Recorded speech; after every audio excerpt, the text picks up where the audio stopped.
अतीक के करीबी राशिद पर बड़ा खुलासा ये हो रहा है कि दुबई के यूनिवर्सल टावर में राशिद का दफ्तर है। मेहुल चौकसी का उसी बिल्डिंग में दफ्तर है। ये समझिए तो कहां तक पहुंच है। हाईकोर्ट ने दोनों के बीच कनेक्शन की रिपोर्ट मांगी है। तो क्या मेहुल चौकसी के साथ कोई कनेक्शन हो सकता है?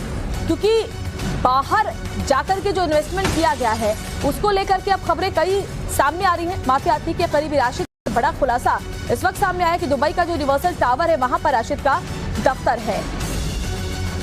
तो भगोड़े मेहुल चौकसी का भी उसी बिल्डिंग में दफ्तर है। तो क्या उन दोनों का कोई कनेक्शन रहा है?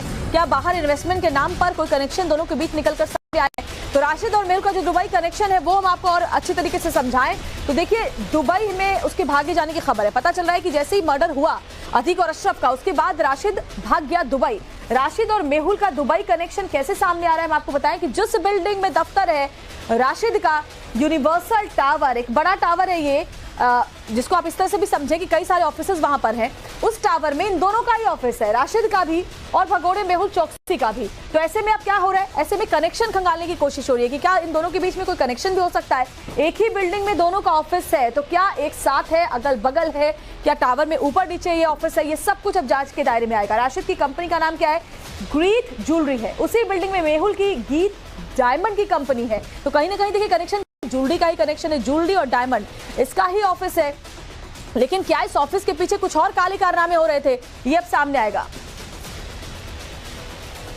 प्रयागराज के जिस एरिया खुलदाबाद से अतीक अहमद ने अपराध की दुनिया में कदम रखा, वो जगह तो बहुत छोटी है, लेकिन अतीक अहमद की हवस की जद बहुत लंबी थी।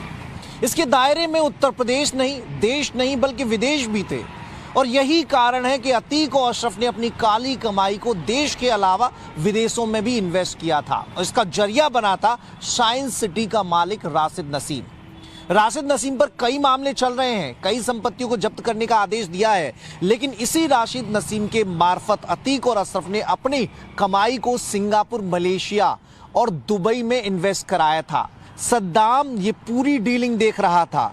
दुबई में कई प्रॉपर्टीज ऐसी हैं जिसमें बतौर एसोसिएट अतीक और अशरफ जुड़े हुए थे। उसकी जांच अब पुलिस कर रही है, ईडी की कर रही है। जो 15 जगह छापेमारी हुई थी उसमें इससे संबंधित दस्तावेज भी मिले हैं। राशिद नसीम के बारे में ये जानकारी सामने आई है कि वो दुबई में रह रहा है।